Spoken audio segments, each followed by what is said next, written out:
kiembote kokanda dia ukulde ne Kongo munanza ya mvimba kiembote kieno kwa kurenu unidos kuana ne Kongo kiembote kieno kansi diambu tunanga diao dikulukamba diambu dielufua lopangieto João Batista di Banzila nzoleto masigidisa muna konte bancaria ngalobaka edio konta die kanda kibeni dinanga muna zina die luzolo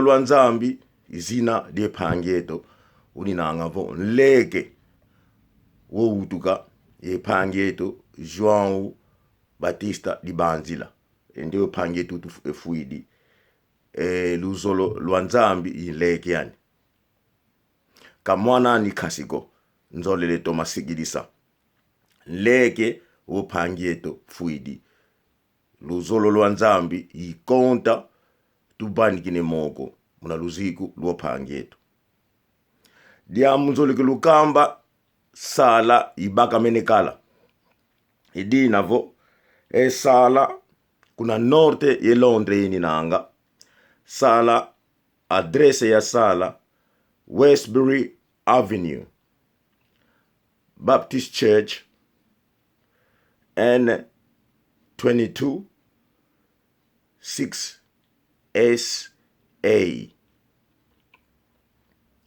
yai yenderesu tukalavo twena vuandanga ketanu yeke sabala sirtu mabandi ka programa vo Westbury Avenue Baptist Church N22 6SA ifulu kelu kutakanu tukala didila pangieto kietanu yeke sabala soto kala koko muna lumingu lutua kuiza seto kala kaka kietanu muna lumingu lutua kuiza ya ilumingu kietanu yeke sabala seto kala koko muna lumingu lutua kuiza seto kala kaka kietanu ekuma kesabala abakidio katukala koko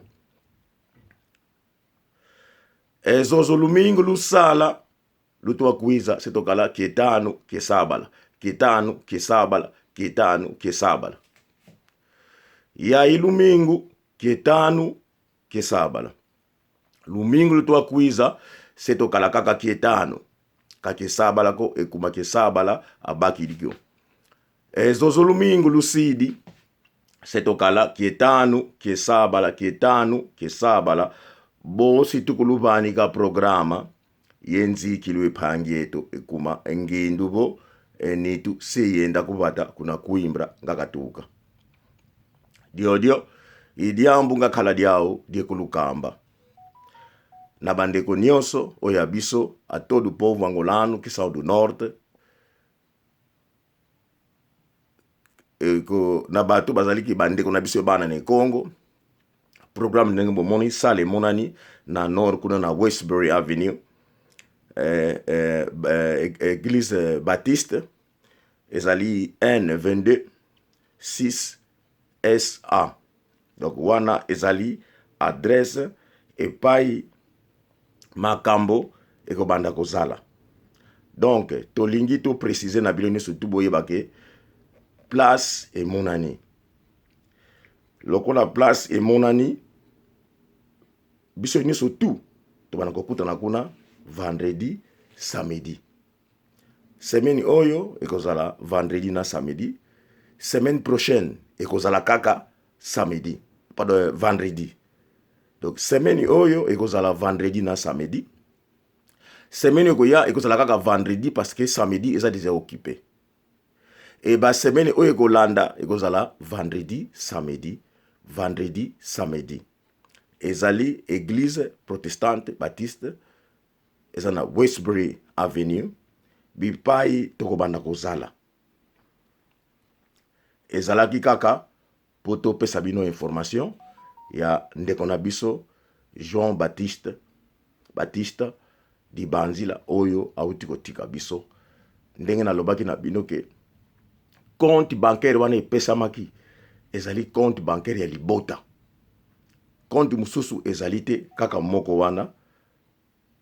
Compte wana ezali na kombo ya Luzolo lwa Nzambi. Luzolo lwa Nzambi azali neve na ete, mais azali leki na ye.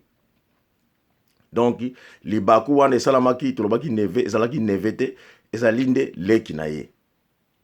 Yango tolingi to éclaircir yango.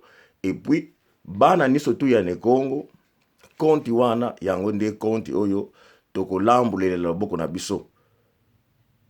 Oyo tozali kosangisa pona kokundama ya ndeko na biso. Boyeba ke tozali la programme ponzoto il faut ekende Angola. Mais ba programme oyo tikali libota ekopesa bino yango. Ndiyo yo ipangi eno toyo ni Kongo. Baikidi ekuma ndiyo na fuidi kosi. Kosi ni Kongo. Vanava fuidi kosi. Kabalua kanga buluki nkakako. Na ngafuka kala kosi. Soki bomoni ngai na telemi na lobi po wana azali kosi.